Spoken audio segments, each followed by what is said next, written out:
عبداللہ بن عمر رضی اللہ تعالیٰ عنہ فرماتے ہیں کہ میں مدینہ منورہ سے نکلا ایک سفر کے لیے. میں نے کچھ کھجوریں، کچھ سرکہ، کچھ خشک چیزیں ساتھ رکھ لی کیونکہ سفر لمبا تھا. فرماتے ہیں کہ میں ابھی کچھ فاصلہ میں نے مدینے کا طے کیا تو ایک صحرا آیا. دوپہر کا وقت ہو گیا تو میں کھانا کھانے لگا. رمضان کا مہینہ نہیں تھا، محرم سفر کے ایام چل رہے تھے. میری باتیں سمجھ تو آ رہی ہے نا آپ حضرات کو؟ سب کو آ رہی ہے؟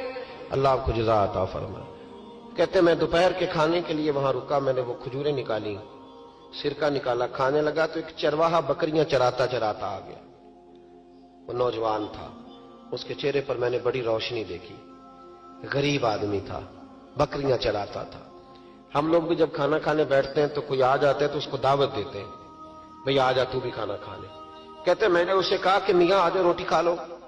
کہنے لگا نہیں، اللہ آپ کو جزا دے، میرا دل چاہتا تھا کہ کوئی میرے ساتھ کھا لے. اللہ کے بندوں کی خواہش ہوتی ہے نا کوئی مہمان مل جائے. فرماتے میں نے دوبارہ کہا بھئی آ جاؤ کھا لو. کہنے لگا نہیں حضور اللہ آپ کو جزا دے. میں نے دوبارہ تیسری دفعہ اصرار کیا، میاں تھوڑی سی کھا لے. کہنے لگا حضور اصرار نہ کریں، میں نے روزہ رکھا ہوا ہے. آج مزدور جو ہے نا ان سب نے رٹا لگا کے یہ سبق یاد کیا ہے کہ میں چونکہ محنت کرتا ہوں تو میں نہ بھی رکھوں تو خیر ہے. رمضان کے روزے بھی مزدور چھوڑ دیتے ہیں. اللہ کسی شخص پر وہ بوجھ نہیں ڈالتا جو وہ اٹھا نہ سکے. رب بندوں سے پیار کرتے، اسے پتا تھا انہوں نے مزدوریاں کرنی ہیں. مزدور روزہ رکھ کے دیکھے، وہ دیکھے اسے کچھ بھی نہیں ہوگا. حضور نے تو کہا صوم تصحو، تم روزہ رکھو اللہ تمہاری صحت میں اضافہ کر دے گا. یہ تو تندرستی والا کام ہے. کہنے لگا حضور روزہ رکھا ہوا ہے. حضرت عبداللہ ابن عمر رضی اللہ تعالیٰ عنہ کہتے میرے دل میں خیال آیا پتہ کروں کہ صرف روزے دار ہے کہ نیک بھی ہے. صرف روزے دار ہے کہ نیک بھی ہے، صرف نمازی ہے کہ نیک بھی ہے، صرف حاجی ہے کہ اللہ سے بھی ڈرتا ہے. ذرا دیکھوں تو صحیح، آزماؤں. آپ فرماتے میں اٹھ کے قریب گیا، کھانا میں نے کھا لیا تو بکریاں تھی اس کے پاس. 300-400 بکری چرا رہا تھا. تو ایک بکری کی پشت پہ میں نے ہاتھ پھیرا. میں نے کہا بیچو گے؟ بیچو گے بکری؟ کہنے لگا حضور میں چرواہا ہوں، دیہاڑی پہ کام کرتا ہوں، مزدوری لیتا ہوں، ان کا مالک تو کوئی اور ہے. تو آپ فرماتے میں تو پہلے دیکھنا چاہتا تھا کہ نیک بھی ہے کہ نہیں. تو میں نے اسے کہا کہ بکریوں کے مالک سے کہہ دینا ایک بکری بھیڑیا لے گیا ہے، کہہ دینا مالک سے.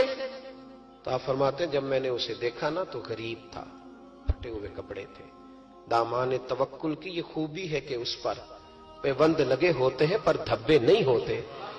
آپ فرماتے ہیں کہ میں نے کہا کہ کہنا کہ بھیڑیا لے گیا تھا. فرماتے ہیں کہ اس کا میں نے چہرہ دیکھا تو داڑھی پر ریت پڑی ہوئی تھی، سر پہ ریت تھی، کپڑے پرانے تھے، مکان بھی کچا ہوگا لیکن اس کے نظریات اتنے پختہ، باتوں میں اتنا اثر. فرماتے اس نے غور سے میرا چہرہ دیکھا اور پھر اس نے بکریوں کو چھڑی ماری اور بکریاں چلنے لگیں. وہ میں نے کہا میرے سوال کا جواب نہیں دیا. تو کہنے لگا حضور میں بکریوں کے مالک کو تو کہہ دوں گا بھیڑیا لے گیا ہے، اور جب کائنات کا مالک پوچھے گا تو پھر کیا جواب دوں گا؟ جب عرش کا مالک پوچھے گا تو پھر کیا جواب دوں گا؟ اللہ بھی تو پوچھے گا نا، تو اللہ کو کیا بتاؤں گا؟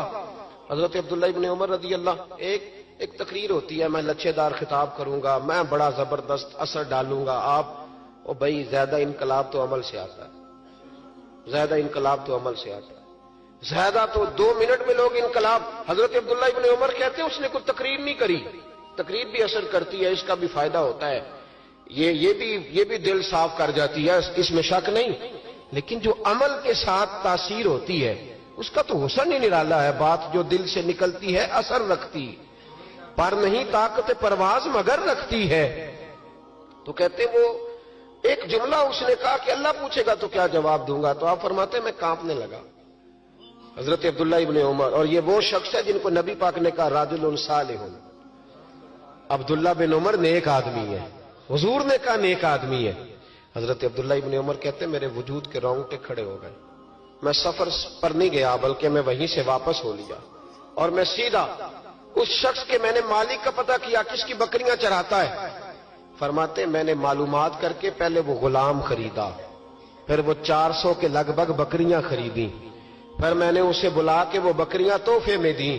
تو مجھے کہنے لگا یہ کیا ہے؟ تو میں نے کہا تو نے قرآن نہیں پڑھا؟